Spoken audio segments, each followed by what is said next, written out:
नमस्कार, आप देख रहे हैं हेडलाइंस न्यूज। दिन भर की ताज़ा खबरों के लिए अभी सब्सक्राइब करें, साथ में बेल आइकन भी प्रेस कर लें। खबरों में आगे बढ़ने से पहले वीडियो को लाइक जरूर करें और अपने दोस्तों के साथ ज्यादा से ज्यादा शेयर करें। और आप किस राज्य शहर से न्यूज को देख रहे हैं, कमेंट में जरूर लिखें। साथ ही सौरव गांगुली द्वारा भारतीय क्रिकेट बोर्ड के अध्यक्ष पद से हटने के फैसले के बाद से भाजपा और टीएमसी आपस में भिड़े हुए हैं।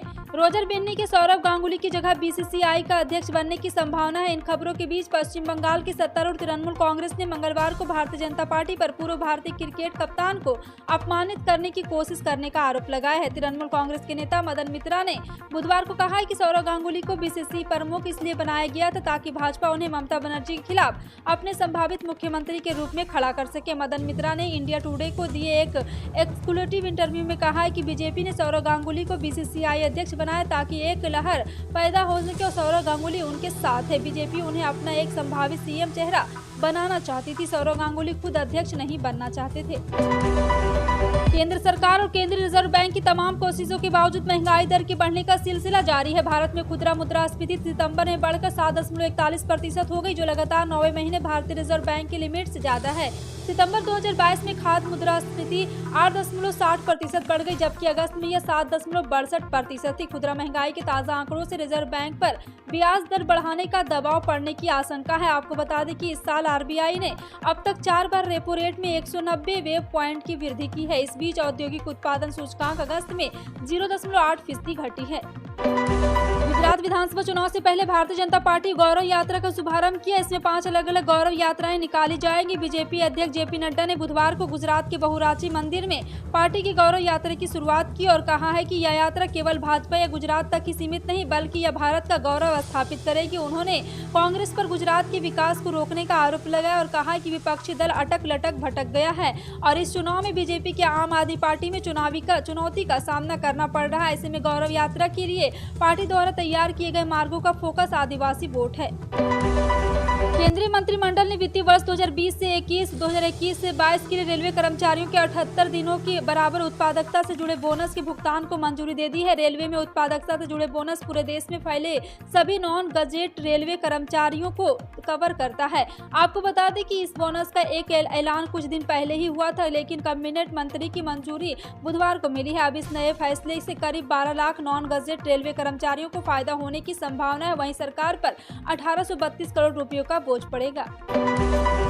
देश में यूपी, बिहार, हरियाणा समेत 6 राज्यों में उपचुनाव होने हैं। 6 राज्यों के 7 विधानसभा सीटों को लेकर चुनावी सरगर्मियां तेज हो गई। यह चुनाव 3 नवंबर को होने हैं, जिनकी मतगणना 6 नवंबर को होगी। कांग्रेस पार्टी ने आगामी उपचुनाव को देखते हुए 2 उम्मीदवारों के नाम का ऐलान कर दिया। हरियाणा की आदमपुर विधानसभा सीट से कांग्रेस ने जयप्रकाश को उम्मीदवार बनाया है। बता दें कि उत्तर प्रदेश, बिहार, हरियाणा, महाराष्ट्र, तेलंगाना और उड़ीसा में उपचुनाव होने हैं।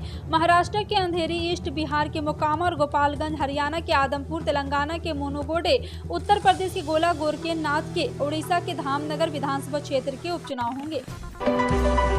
भारत में 15% ऐसे लोग हैं जो कोरोना वैक्सीन लगवाने से कतराते हैं। बनारस हिंदू विश्वविद्यालय सहित देश के 4 विश्वविद्यालय के 17 वैज्ञानिकों की स्टडी में इसकी जानकारी मिली। इस स्टडी में पता चलता है कि वाराणसी और आसपास के जिलों की 15% आबादी में कोरोना वैक्सीन लगवाने को लेकर हिचक है।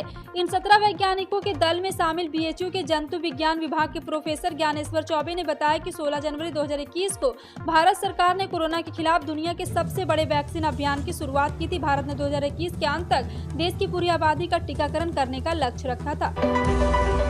दिवाली से पहले प्रधानमंत्री नरेंद्र मोदी की अध्यक्षता में कैबिनेट की बैठक हुई। इस दौरान सरकार ने तोहफों की बारिश की और कई नए ऐलान किए। सबसे बड़ा ऐलान पीएम डिवाइन स्कीम शुरू करने का है। जी हां, दूसरा ऐलान देश की अर्थव्यवस्था की रीढ़ माने जाने वाली पेट्रोलियम और गैस कंपनियों की ग्रांट देने से जुड़ा है। इसके अलावा देश की जीवन रेखा यानी इंडियन रेलवे के कर्मचारियों को 78 दिन का बोनस देने का ऐलान हुआ है। पीएम सरकार ने एक बार फिर से मोदी सरकार फरवरी में बजट के समय पीएम डेबिन योजना का ऐलान किया था। भारतीय रेलवे में हर रोज बड़ी संख्या में लोग यात्रा करते हैं। वहीं त्योहारों के समय रेल में भीड़ और भी बढ़ जाती है। ऐसे में यात्रियों को परेशानी न हो और सुविधा से अपने घर पहुंच सके, इसके लिए रेलवे त्योहारी सीजन स्पेशल ट्रेन चलाता है। इसी कड़ी में रेलवे ने दिवाली और छठ के अवसर पर स्पेशल ट्रेन चलाने का फैसला लिया है। बिहार में छठ को बड़े धूमधाम से मनाया जाता है। अपने घरों से दूर रह रहे लोगों इस दौरान अपने घर जाते हैं। इसी को देखते हुए भारतीय रेल ने विभिन्न रूट से होते हुए दरभंगा के लिए 16 स्पेशल ट्रेन चलाने का फैसला लिया है। उत्तराखंड में मदरसों का 1 महीने के भीतर राज्य के शिक्षा विभाग में अपना पंजीकरण कराने या बंदी का सामना करने के लिए तैयार रहने का आदेश दिया गया है। राज्य सरकार के अनुसार प्रदेश में करीब 400 मदरसे हैं जो अपंजीकृत है। उत्तराखंड के समाज कल्याण और अल्पसंख्यक कल्याण मंत्री चंदन राम दास ने कहा है कि मदरसों को अल्टीमेटम दिया गया है, वे 1 महीने के अंदर राज्य के शिक्षा विभाग में अपना पंजीकरण करा ले। अगर ये तय सीमा तक ऐसा नहीं करते हैं तो उन्हें बंद करने के लिए कदम उठाए जाएंगे। अभी उत्तराखंड मदरसा बोर्ड में 419 मदरसे पंजीकृत है, जिनमें से 192 को केंद्र एवं राज्य सरकार से अनुदान मिलता है। मेटा की ओर से संचालित फेसबुक पर यूजर्स के फॉलोवर अचानक घट गए हैं। फेसबुक पर लोगों के फॉलोवर्स लाखों की संख्या में कम हुए, जिसका कोई कारण पता नहीं चलता है। कई यूजर्स ने इसकी शिकायत भी की है। फेसबुक के फाउंडर मार्क जुकरबर्ग ने 11.9 करोड़ से अधिक फॉलोवर खो दिए हैं, जिससे उनके फॉलोवर्स की संख्या 10,000 से कम हो गई है। बांग्लादेशी लेखिका तस्लीमा नसरीन ने ट्वीट किया है कि फेसबुक ने एक सुनामी पैदा की है, जिसने मेरे लगभग 9 लाख फॉलोवर को खत्म कर दिया और सिर्फ 9,000 बच गए हैं। मुझे फेसबुक की कॉमेडी पसंद है। कच्चे तेल की बढ़ती कीमतों के बीच देश में एलपीजी की स्थिर कीमतों के चलते घाटा सह रही तेल कंपनियों को सरकार ने बड़ा तोहफा दिया है। सरकार ने घाटा सह रही सरकारी तेल कंपनियों को 22,000 करोड़ की मदद दी है। बुधवार को हुई केंद्रीय कैबिनेट की मीटिंग में सरकार ने तेल कंपनियों को राहत देने के लिए इसकी घोषणा की है। प्रधानमंत्री नरेंद्र मोदी की अध्यक्षता में हुई केंद्रीय कैबिनेट की बैठक में तेल कंपनियों को राहत देने के लिए 22,000 करोड़ रुपए के वन टाइम ग्रांट को मंजूरी दे दी गई है। कांग्रेस अध्यक्ष पद के उम्मीदवार शशि थरूर ने बुधवार को कहा है कि अगर वो अखिल भारतीय कांग्रेस कमेटी के प्रमुख बनते हैं तो पार्टी के मौजूदा संविधान को पूरी तरह से लागू करेंगे और संसदीय बोर्ड का भी गठन करेंगे, जो कई वर्षों से नहीं बना है। थरूर ने पीटीआई भाषा को दिए साक्षात्कार में ये भी कहा है कि कांग्रेस को अपनी शक्तियों का विकेंद्रीकरण करना चाहिए और जमीनी स्तर के पदाधिकारियों को सही मायनों में सशक्त बनाना चाहिए। तिरुवनंतपुरम से लोकसभा सदस्य ने कहा है कि कुछ महीने पहले हुए चिंतन शिविर में जिस उदयपुर नवसंकल्प पर सहमति बनी थी उसे वह पूरा करने से लागू करेंगे। अगर आप दिल्ली में रहते हैं और वाहन से चलते हैं तो यह खबर आपके लिए बेहद काम की है। दरअसल दिल्ली सरकार ने बुधवार को सभी पेट्रोल पंपों को यह निर्देश दिया है कि वे केवल उन वाहन मालिकों को ही ईंधन मुहैया कराएं जिनके पास अपने वाहनों के लिए वैध प्रदूषण नियंत्रण प्रमाण पत्र है। इसके अलावा परिवहन विभाग ने एक नोटिस जारी कर उन सभी वाहन मालिकों को पीयूसी सर्टिफिकेट के लिए अपने वाहनों की जांच कराने का निर्देश दिया है, जिनके वाहन या बैटरी से चलने वाले वाहनों को छोड़कर रजिस्ट्रेशन की तारीख से 1 साल से अधिक पूरा करना है। समाजवादी पार्टी के एमएलसी और भाजपा के पूर्व मंत्री स्वामी प्रसाद मौर्य के निजी सचिव सज्जाद और 12 अन्य पर दलित महिला को छेड़छाड़ और उसके भाइयों की हत्या के प्रयास का मामला दर्ज किया गया।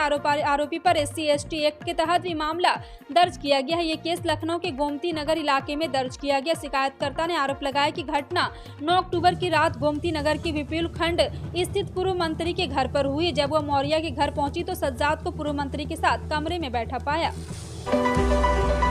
केंद्रीय वित्त मंत्री निर्मला सीतारमण ने मंगलवार को कहा कि भारत का अगला वार्षिक बजट बहुत ही ध्यान से कुछ इस प्रकार बनाना होगा जिससे कि देश की वृद्धि की रफ्तार कायम रहे। उन्होंने कहा है कि इससे मुद्रास्फीति संबंधी चिंताओं से निपटने में भी मदद मिलेगी। अंतर्राष्ट्रीय मुद्रा कोष और विश्व बैंक की वार्षिक बैठक में भाग लेने के लिए वाशिंगटन DC आई वित्त मंत्री ने यह ब्रुकिंस इंस्टीट्यूट में जाने माने अर्थशास्त्री ईश्वर प्रसाद से संवाद के दौरान एक सवाल के जवाब में यह कहा है।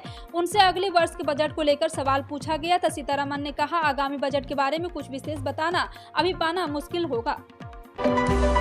दिल्ली नगर निगम ने दिल्ली वालों को बड़ी राहत दी है। पहले दिल्ली में बर्थ सर्टिफिकेट बनवाना टेढ़ी खीर जैसी थी, लेकिन अब MCD ने इसे आसान कर दिया है। MCD ने घोषणा की है कि जन्म के 4 साल बाद तक बच्चे का नाम जन्म प्रमाण पत्र में ऑनलाइन जोड़ा जा सकता है और अब इसे स्वतः मंजूरी भी मिल जाएगी। मतलब अब आपको अधिकारी से जोर सिफारिश या ऑफिस के दौड़ भाग करने से छुटकारा मिल जाएगा। एक वरिष्ठ अधिकारी ने मंगलवार को इसकी जानकारी दी है। इस करवा चौथ 2022 आप अपनी पत्नी के लिए एक विशेष गिफ्ट की योजना बना सकते हैं। यह एक ऐसा निवेश है जिससे आप हर महीने कमाई भी कर सकते हो। राष्ट्रीय पेंशन योजना में आप अपनी पत्नी के नाम से निवेश कर सकते हैं। यह योजना गिफ्ट के लिए एक बढ़िया विकल्प होगा। राष्ट्रीय पेंशन प्रणाली जो भारत सरकार द्वारा शुरू की गई एक पेंशन सह निवेश योजना है। NPS का उद्देश्य सुरक्षित और विनियामक बाजार आधारित रिटर्न के माध्यम से लोगों को वृद्धावस्था सुरक्षा प्रदान करना। यह योजना पेंशन फंड नियामक और विकास प्राधिकरण द्वारा नियमित है।